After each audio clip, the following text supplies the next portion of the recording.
5 months since I saw him, still get chills thinking about the whole thing. Okay, so this happened last summer. I was working at a small bookstore in my hometown, a quiet place where nothing ever really happened. I usually walked home from work. It was only about 20 minutes and I liked the exercise. One evening, I left the store around 9 p.m. It was already pretty dark, but the streetlights were on. I noticed a guy walking on the other side of the street, but didn't think much of it. He was tall, wearing a dark hoodie, and his face was mostly hidden in the shadows. I just assumed he was another local heading home. As I walked, I realized he was keeping pace with me. I sped up a bit, and so did he. I slowed down, he slowed down too. That's when a knot formed in my stomach. I crossed the street, hoping he'd continue on his way. He crossed too. My heart started pounding. I tried to appear calm, pulling out my phone and pretending to text someone. I typed out a random message to my sister, just to have something on the screen. I glanced back, and he was still there, closer now, maybe 20 feet behind me. I picked up my pace again, practically jogging at this point. He started jogging too. The street was mostly deserted, just a few cars passing by.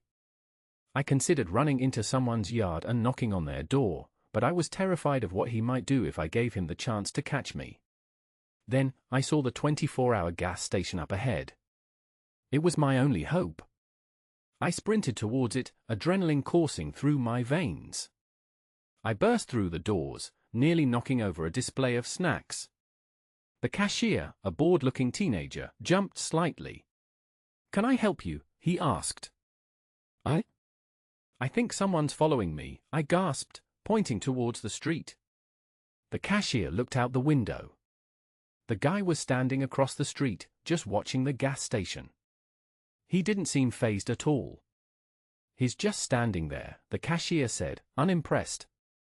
"Please, can you call the police?" I begged, my voice shaking. The cashier hesitated, then shrugged and picked up the phone. He spoke to the dispatcher, explaining the situation. While he was on the phone, I kept my eyes glued to the guy across the street. He didn't move. The police arrived within minutes. 2 officers came inside and spoke to me. I described the guy as best as I could. They went outside and approached him. I watched through the window as they talked. He seemed calm, even friendly. After a few minutes, they let him go.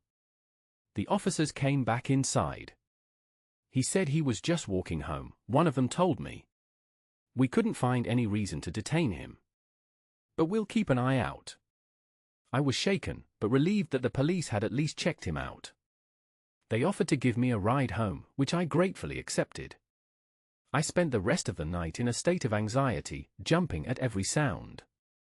The next day, I told my boss what happened. He was concerned and offered to let me leave work early for the next few weeks, so I wouldn't have to walk home alone in the dark. I also started carrying pepper spray and taking a different route home.